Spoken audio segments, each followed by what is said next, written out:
Thank you.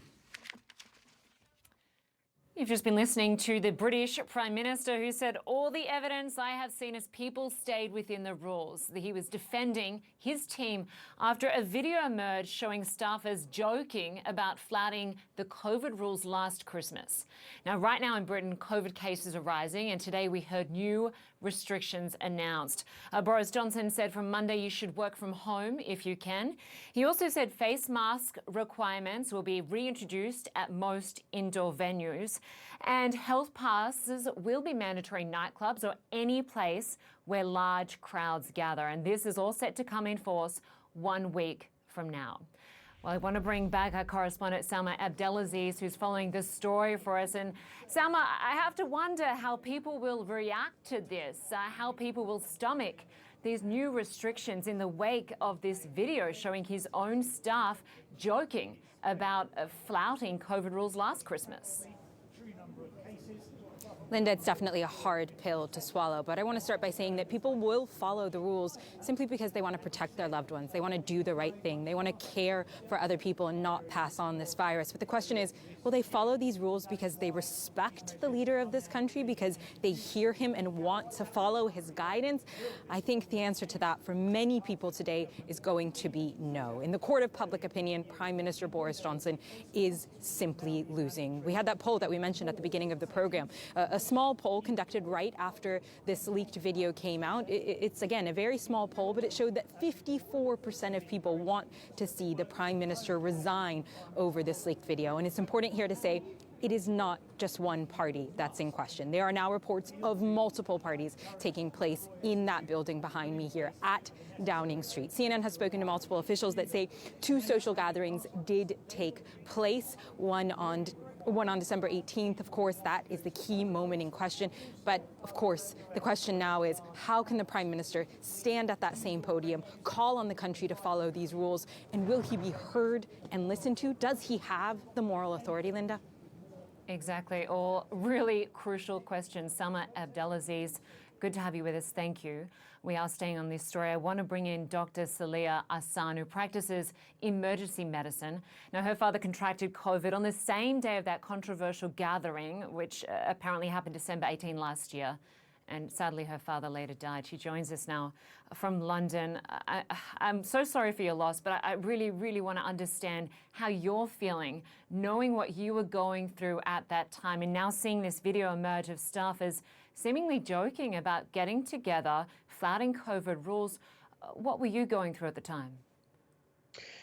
So I can quite clearly remember what I was going through at the time, because ever since I saw that video last night, and also the way that it was presented with Allegra Stratton, former Prime Minister's advisor, laughing her way through it, I've had flashbacks to a year ago, 18th of December. It's brought it all back, everything that I was trying to recover from and come to peace with. I remember on the 18th of December hearing the news that my dad had become unwell, and then me having to drive home, just praying that it wasn't COVID, but I really knew deep down that it probably was. Even though he'd been isolating, we'd done everything, but something somehow got through. And it was a pretty contagious strain, that we were dealing with at that time. And I knew it was pretty contagious because I was working as a doctor in another part of the country. I worked in critical care all last year during COVID. I knew what I was dealing with. So it's all come back. And when I think about the 18th of December for me and my family, and then I think about the 18th of December for the chosen few at number 10, I feel really nauseous, to be honest. I feel sick to my stomach. Who are these people?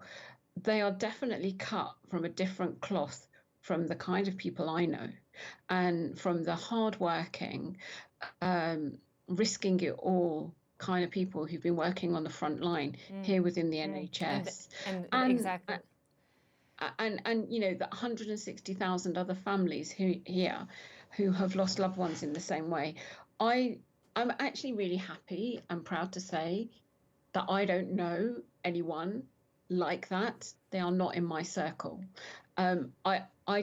What I will say is thank you to the person that leaked that footage, and I hope more come forward, frankly, who find their moral compass pointing in the right direction and step forward. Dr. Saleyha Ahsan, an emergency doctor, you lost your father to COVID. We appreciate your perspective and wish you all the best. Thank you. Thank you.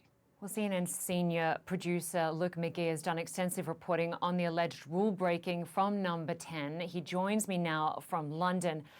So we've seen one resignation so far, a very teary resignation from the press secretary seen in that video joking about flouting COVID rules. What else could happen? Who else could fall? Thanks for having me. I think it really depends on what evidence comes out now. I mean, Boris Johnson's very clearly painted himself as someone who didn't, to start with, they were denying that any rules had been broken, that there was a party. It depends how much more evidence comes out, if more leaks come out, if people can be proved of directly doing things that they previously said they hadn't done. I mean, this is a really, really damaging story for a leader and a government that has a problem with trust, with the public. And how do you think these new restrictions will be received? Surely the Prime Minister's on the back foot announcing new restrictions while trying to defend his own staff flouting restrictions at the height of COVID last Christmas. I think it's going to be very difficult. Throughout the pandemic, the public has, consistently polled that they wanted actually harder measures than the government were ever really willing to implement. But around that time, the government also had quite high support. And, for various reasons that we could get into, there isn't really time, but, his popularity has been dipping anyway. And I think around this time of year, trying to tell people they need to, not meet up with loved ones around Christmas, or even suggest that idea, or even introduce new measures when these other stories are going on, it's going to be very hard for him. Do you think it's likely he'll resign? Is this enough? Only if a video comes out of him speaking at a party in Downing Street and he's denied he's done it. I think we're not in a position where his own party is strong enough to dislodge him at the moment, and we're quite a long way out from an election. What the real question is has the tipping point passed with Boris? He was a very unusual Conservative leader. The party essentially did a deal with him in 2019, and baked into that was that he behaved in this quite unorthodox way. If we've passed a tipping point now where the kind of sheen's worn off, then he's in real trouble. We'll have to wait and see if anything else emerges. Luke McGee for us, thanks so much. And we are going to continue following this breaking news. New restrictions in Britain that are set to take place Monday that will require the reintroduction of a mask mandate indoors at most venues. And the Prime Minister encouraging people to work from home as he defends this video of his own staffers joking about flouting COVID rules last Christmas. We're going to be back with more breaking news in just a moment. I'm Lynda Kinkade. Hologuarani starts right now. This is CNN Breaking News. Thank you very much, Lynda. Hello and welcome, everybody.